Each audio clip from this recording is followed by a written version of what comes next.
semuanya, masih bersama dengan kami dalam Berita Lampung. Bagi Anda yang baru saja bergabung, kami akan menyajikan kembali berita pilihan pagi hari ini.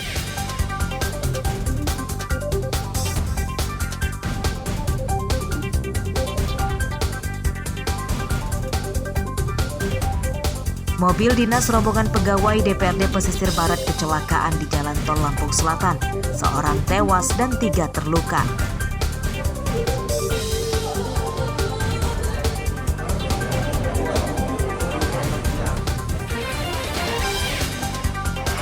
Itu yang megang jenggot itu.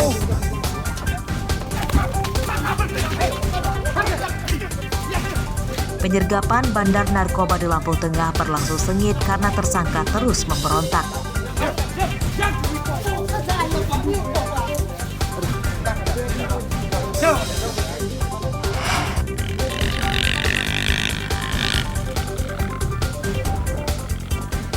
Warga Tulang Bawang memiliki tradisi menggembalakan kerbau dengan dilepas liarkan di padang rumput saat musim kemarau.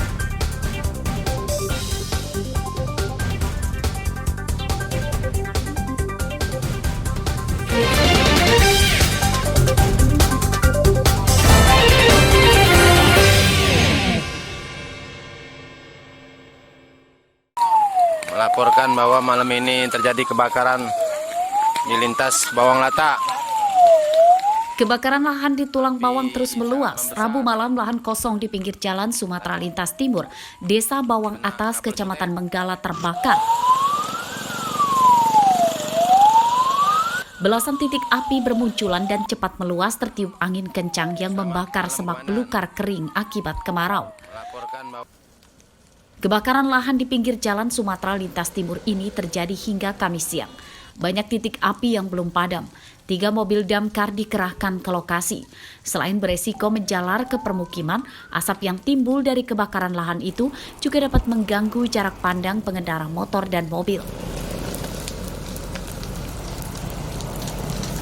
Beberapa titik rawan kebakaran kita lihat, pertama di daerah lahan-lahan, lantas yang kedua di seputaran lahan jalan tol yang masuk wilayah Kabupaten Tulang Bawang, dan di perumahan juga dimungkinkan ada beberapa kebakaran kita tangani. Nah, himbauan kita pertama supaya seluruh masyarakat kalau yang perokok jangan membuang rokok sembarangan. Penyebab kebakaran diduga ada pengendara yang membuang puntung rokok sembarangan di lahan kosong ini. Petugas damkar mengimbau warga tidak membuang puntung rokok dan membakar sampah sembarangan di lahan kosong. Sebab semak belukar yang mengering dampak kemarau itu akan mudah terbakar. Mustaqim melaporkan dari Tulang Bawang.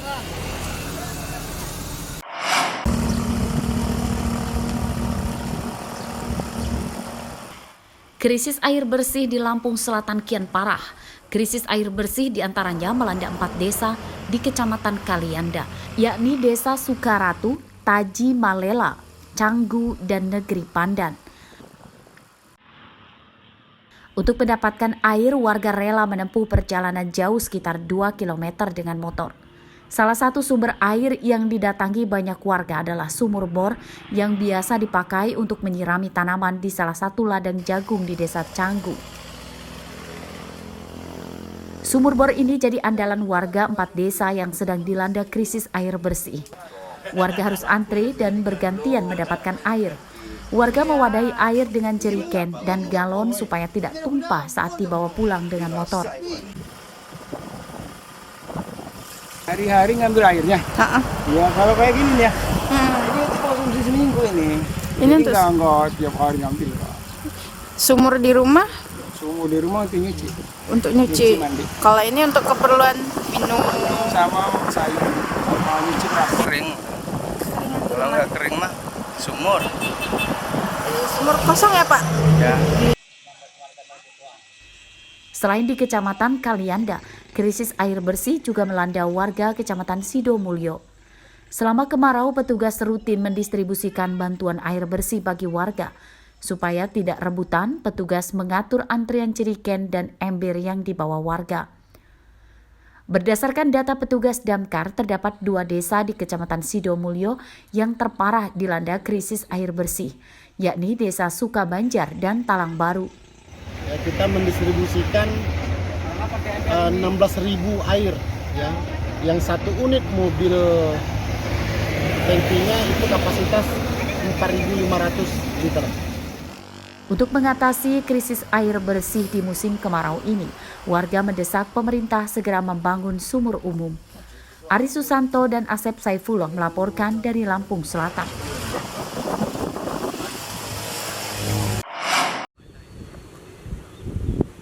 Sekitar 67 hektar sawah tanah hujan di Desa Lintik, Kecamatan Krui Selatan, pesisir barat gagal tanam. Sebagian lahan bahkan sudah tidak bisa ditanami karena sama sekali tidak ada air dan menyebabkan tanah retak-retak. Kekeringan itu sudah terjadi sejak Juni lalu. Beberapa bagian lahan yang sudah sempat dibajak juga dibiarkan mangkrak karena juga sudah tidak ada air. Menurut para petani, kemarau tahun ini terasa cukup lama karena tahun-tahun sebelumnya kemarau hanya terjadi sekitar 2 bulan saja, lalu turun hujan. Kemarau tahun ini sudah lebih dari 3 bulan. Saya minta sumur bor sama Pratin, tapi dananya katanya tahun ini belum bisa, mau dianggarkan untuk tahun depan kalau ada. Ya minta saya kalau bisa dari kabupaten atau dari pusat, tolonglah petani kecil di bawah ini dibantulah untuk sumur bor itu. Pada tahun 2024 untuk pembuatan sumur bor supaya masyarakat ini kalau terjadi kemarau seperti ini bisa menggarap sawahnya seperti biasa, seperti yang udah-udah. Insya Allah pada tahun depan kita anggarkan atas usulan dari masyarakat. Sebagai upaya mengatasi kekeringan, para petani mendesak pihak Pemkab dan Dinas Pertanian setempat segera membangun sumur bor.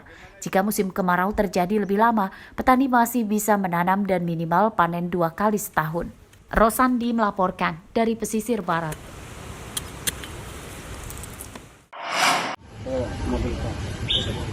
Puluhan narapidana dan petugas lapas narkotika kelas 1 Bandar Lampung Kamis pagi mengikuti tes urin yang dilakukan oleh petugas BNN. Tes urin ini untuk mendeteksi penyalahgunaan narkoba di lingkungan lapas. Seluruh pegawai lapas diwajibkan mengikuti tes urin, sementara untuk narapidana dilakukan secara acak dari perwakilan masing-masing blok ruang tahanan. 45 orang yang dites urin hasil seluruhnya negatif mengonsumsi narkoba.